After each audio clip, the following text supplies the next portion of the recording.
Good evening and welcome to the late edition. You see, it's barely light. The late edition of Love and Stuff. I just wanted to come on for a few minutes. Though I'm enjoying the summertime, I wanted to make sure that I came on for a few minutes for a late edition of Love and Stuff. And of course, the summer has brought both joyous moments and sad moments. And so, as I consider all of my wonderful friends and friends around me. I'm thinking of them and praying for them, family and friends who are experiencing a difficult time. I'm thinking of Lynn Shaw, who was a part of this Love and Stuff community and whose birthday we celebrate, even though she is experiencing it on the other side. And we're thinking of and praying for uh, Ken and Tammy Williams, who will lay to rest their beloved mother and mother in law, bonus mother and mother in law, mother in love, and my dear friend Alicia Bradford, whose beautiful mother made her transition last night. I firmly believe that that God kissed the earth and said it should roll on when he gave us mothers. He wanted us to have a reflection of what Jesus's love, what the quintessential love was in his absence. And he gave us mothers who love us unconditionally. And I know there are some who haven't experienced that love or don't hold that same regard, but I know a number that do. And so my prayers are out, especially to Alicia at this moment, and of course to Ken and Tammy and their families. And so it's brought moments of sadness, but moments of joy. Um, Tomorrow is a special day in the life of a young, soon to be 27-year-old. Can you believe that? Autumn Nicole will be 27 years old tomorrow. And I couldn't be more proud of the young woman she is becoming and grateful for the beautiful human that she is. And so we will celebrate. She is actually in town, and I'm excited about that. And then while Tammy was here, she dropped off something. Oh, Lord, it went dark on me. See there? She dropped off something amazing. A little treat for me, a box of treats. And I am having a little bit of that treat. Now, if you don't say anything in the comments, I don't think I'll be able to see you. So I hope that you will comment. This is from Royal Cheesecakes and Varieties. It is a delicious piece of pound cake. Mm, mm, mm,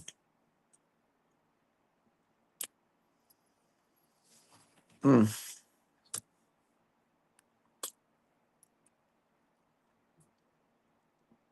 It's all natural ingredients, no preservative. Mm, mm. I had to come on to share that as I'm enjoying the summer, and I hope that you are taking some time for you. Don't you deserve some time for you? Shout out to Michael and Coco Kemp on their 8th anniversary. I think I remember when. I think I've known them long enough to say that. I think. And they've had a glorious relationship. May you have 88 more. They're a beautiful couple, and I love and appreciate them. So, um, mm, mm, mm. Everybody that is walking through life's journey, experiencing various things. I will say this as I was sharing with some that are on the gratefulness journey every day. Oh, it's so important. Oh, there might be a comment there. I'm sorry. Yes, Autumn, I'm down here eating a piece of cake. Um,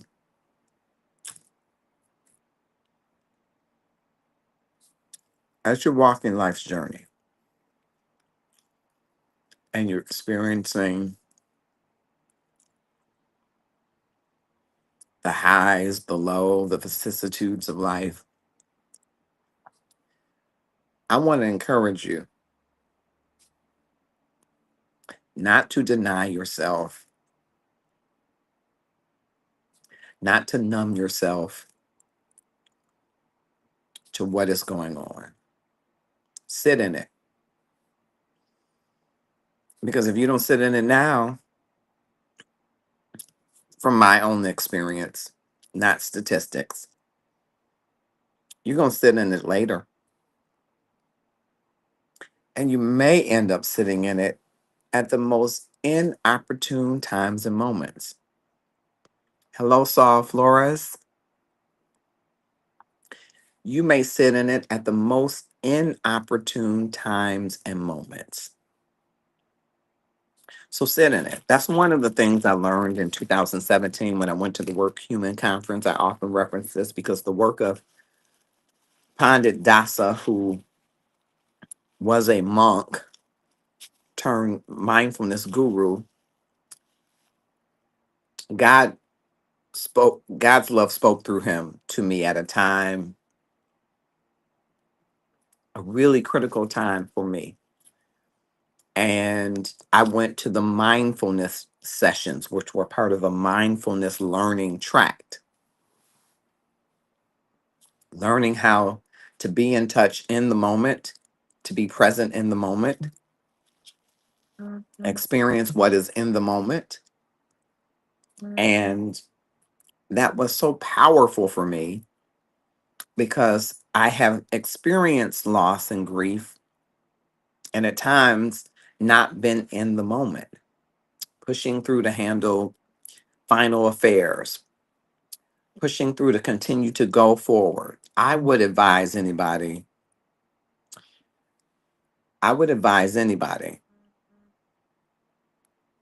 that what you want to do, thank you, Saul. I appreciate you for coming. What I advise you to do is not push it off. Don't push away from it. I'm not saying that you won't have moments where you have to be lucid and present to handle business and affairs. I understand that. But if you just push it aside, if you push it off, if you push it down and you don't deal with it, it'll come back to deal with you at the most inopportune times. You know, I know some people who have been in the situation and they made life changing decisions while they were sitting in the grief space. If you don't have to make a life changing decision, don't do it until you've sat in the space and gotten to some degree your bearings. Because if you don't deal with it, it will deal with you. And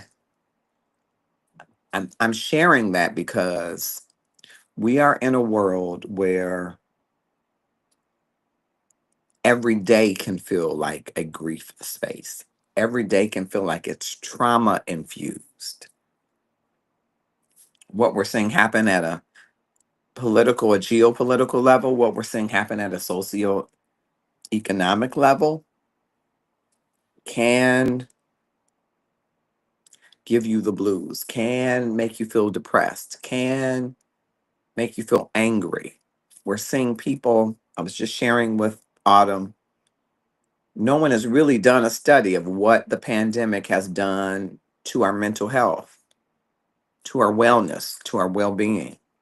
And there's a gentleman, and I'm going to try to get him on, who was a neurosurgeon. He's come up with this resiliency index. which basically measures how resilient you are and what external and internal pressures impact that resilience. I think it's important because I don't think people are really thinking. People came out of a whole pandemic where they lost, literally, some families lost tens of people, and each loss is layered on you uniquely based on the relationship. And how do you come out of pandemic when you were shut down, told not to socialize, and so many other factors and variables from a pandemic weighed on your mental wellness, that where somebody thinks a simple conflict should be easy when you haven't had to use tools, um, and resources to deal with conflict, and you've had all of these extra pressures on you, exacerbating your mental wellness, your health. What you and I might think is just a simple response to conflict could be something that is compounded by many other things. So it's important that you deal with, I deal with, we deal with what we are experiencing in this world. If you don't have anybody to deal with that, inbox me, because there are therapists and counselors that are connected to the Love and Stuff community that I'd love to connect you to, licensed counselors, so that you don't have to go it alone. Don't go it alone. This is not the time to be brave and do it all by yourself. You are not alone. Don't go this space alone. You will make it. And if you're dealing with grief, 9 times out of 10, your loved one wanted you to make it. They don't want you to climb in the casket with them. They want you to make it. Keep that in front of you. Sit in the grief space you're in. Deal with the grief space you're in, all of the emotions that come with it, anger, uh, fear, all of the things that may come with what you're dealing with. Sit in them. Don't waddle in them. Sit in them, feel them, and then be prepared to navigate as if those things that you sat in will move with you. They will go where you go, most times uninvited, but they'll go where you go, and you get to choose how they show up and manifest in you. So I want to strongly encourage you, whether you are grieving the loss of a loved one, and that could be to divorce, it also could be to death, it could be the loss of a home to foreclosure, could be the loss of that job that you worked on all of those years via layoff or a termination. Could be loss of that relationship that's not quite covenant, but it feels covenant to you. Whatever the deficit is in your life, don't run from it. Don't numb yourself from it. Sit in it. Sit in it, because there is, as I write in the Gratefulness Journey every day, a blessing, a lesson, a gain, or failure. And failure is not a bad thing if you can understand that there is sometimes the biggest blessing in failure, because it brings you to a lesson. Sit in it and then decide that as I move and navigate, I give myself permission to know these things may follow me. Grief may follow you. Anger may follow you. It may show up in an inopportune moment, but you choose love over anger, love over guilt, love over fear, love over grief. As a matter of fact, love is the strongest motivator in grief, because you would hardly grieve anybody that you didn't love, would you?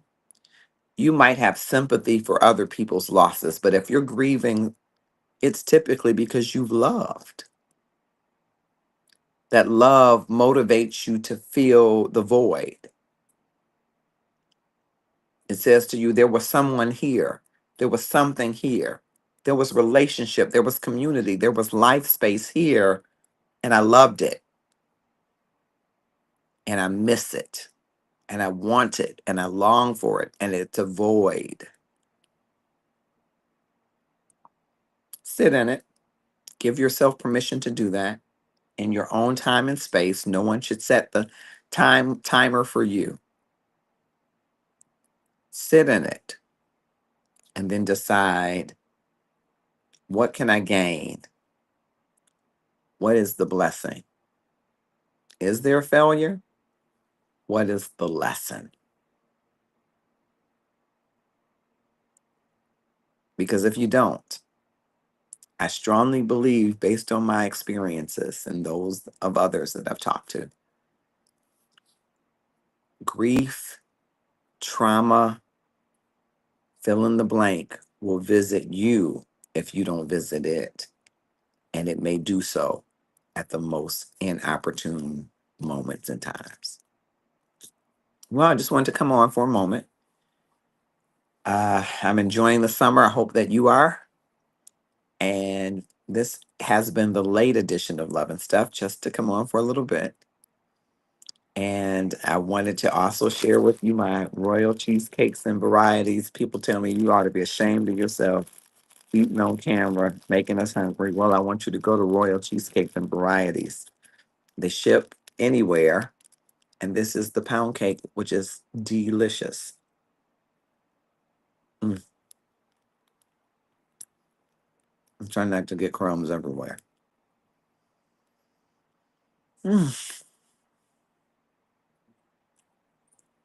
let me tell you about a pound cake.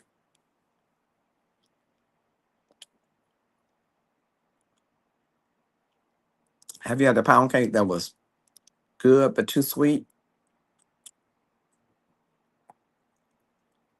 Have you had a pound cake that looked so good but it wasn't so good? Well, this pound cake is not too sweet, which I love. Because sometimes people can make desserts very, very, very sweet. I'm not one that likes it sweet, sweet, sweet, sweet, sweet. But I love it moist. Mm, mm.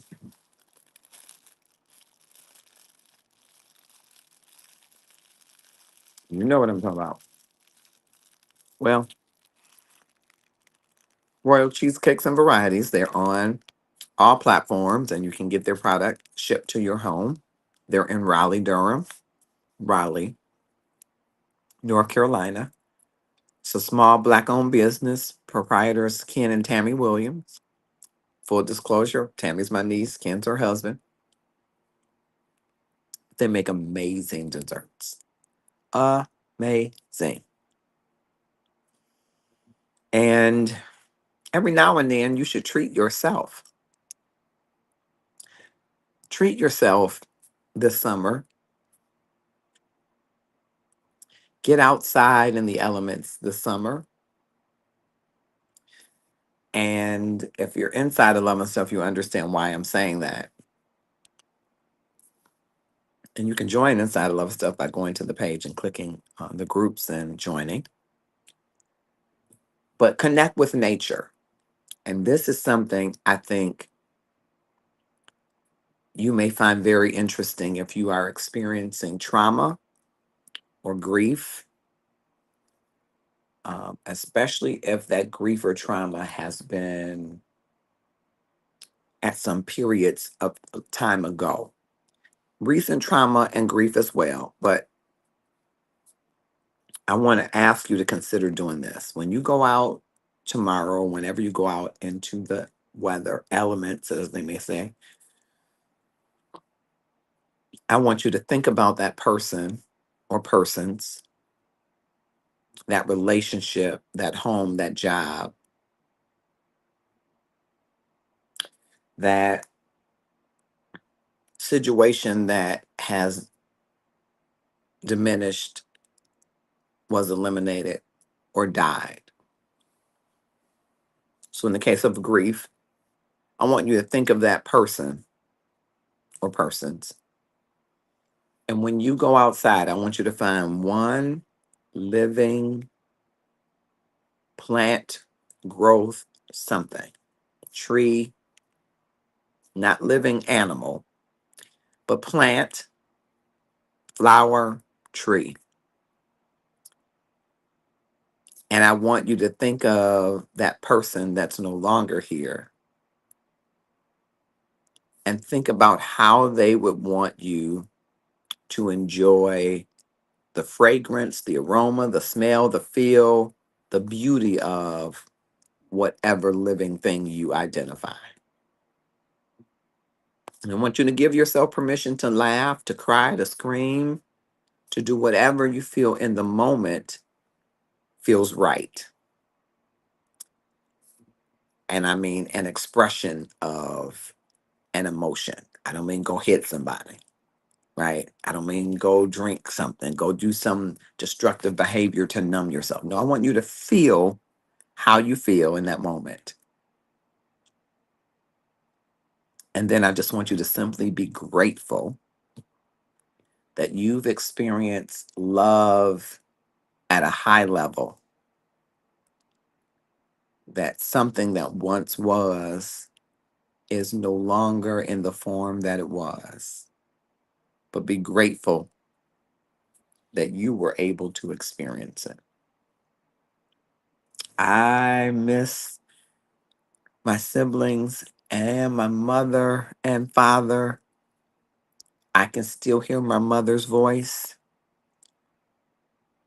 She talked in this high pitched voice sometimes. Marcus. I can still hear that. And I tell you, there are days I don't know what I might give to hear it in person. But I have to remind myself to be grateful that I had an amazing mother, amazing siblings, amazing friends. And I know just how much they meant because that love is still advocating for them in the back of my mind and in my life because that presence of that love was so great. And I'm grateful.